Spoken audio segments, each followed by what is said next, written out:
दूर से देखने वाला नहीं बनेगा, उसे सच्चाई जाननी होगी। आधी रात के बाद एलियो धीरे से लॉरेंजल के कमरे की तरफ बढ़ा। महल में हर तरफ सन्नाटा था। लॉरेंजल फिर से एक दीपक जलाकर कागजों में डूबी हुई थी। एलियो दरवाजे की चौखट पर रुक गया। उसका दिल तेजी से धड़क रहा था। वो कुछ पल बस उसे देखता रहा। उसकी पेशानी पर गिरी लटें, कलम की मुलायम हरकत और उसकी आंखों में छुपा हुआ डर और हिम्मत। फिर एलियो ने धीरे से दरवाजे पर दस्तक दी। लॉरेंजल चौंक गई। उसका हाथ कांप गया। कलम जमीन पर गिर पड़ी। वो जल्दी जल्दी अपने नोट्स छुपाने लगी, लेकिन तब तक एलियो कमरे में दाखिल हो चुका था। ये सब क्या है लॉरेंजल? एलियो की आवाज नरम थी, लेकिन उसमें रहस्य भी छुपा था।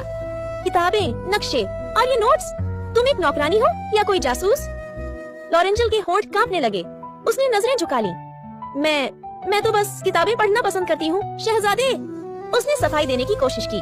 एलियो मुस्कुराया, मगर उसकी मुस्कान में गहराई और गंभीरता थी। जो लोग सिर्फ पढ़ाई के शौकीन होते हैं, वो सफाई के बाद थक कर सो जाते हैं। रात को दिया जलाकर नक्शे नहीं देखते। लॉरेंजल की सांसें तेज हो गईं। उसने हिम्मत जुटाकर कहा, शहजादे, अगर मैं आपको सच्चाई बता दूं, तो क्या आप मुझ पर यकीन करेंगे? एलियो धीरे से उसके पास आया। अब उसकी आवाज धड़कनों से भी धीमी थी। लॉरेंजल, मैं तुम पर उसी पल से यकीन करने लगा था जब पहली बार तुम्हें चाय लाते देखा था। अब चाहे तुम नौकरानी हो, जासूस हो या कुछ और, मेरा दिल नहीं बदलेगा।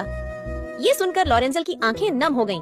दिल चाहा कि सब कुछ बता दे, कि वो असल में एक शहजादी है, कि वो एक खुफिया मिशन पर आई है, कि उसकी चुप्पी के पीछे कितनी बड़ी कुर्बानी छुपी है।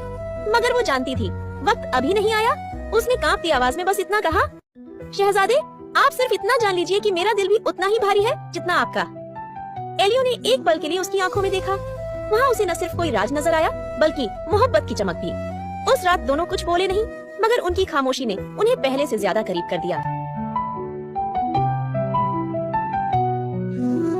अगली सुबह महल के दरबार में अजीब हलचल थी। वजीरों और दरबारियों के चेहरों पर बेचैनी और डर की लकीरें थीं। हर कोई धीमी आवाज में कुछ न कुछ कह रहा था। शहजादा एलियो तख्त के पास खड़ा था, जब वजीर आजम आगे बढ़ा और भारी आवाज में बोला, शहजादे, हमें एक बहुत खतरनाक खबर मिली है। एलियो चौंक गया। क्या खबर?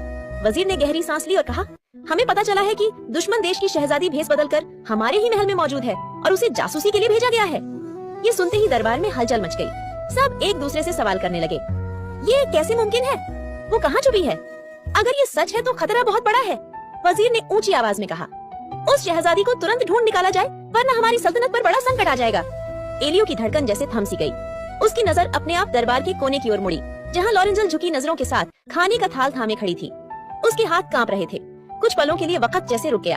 दरबारी बातें कर रहे थे, शोर मचा हुआ था, मगर शहजादा एलियो की निगाहें सिर्फ लॉरेंजल पर टिकी थीं। एलियो धीरे धीरे उसकी तरफ बढ़ा। पूरा दरबार उसकी ओर देखने लगा। लॉरेंजल ने नजरें झुका ली, मगर जब एलियो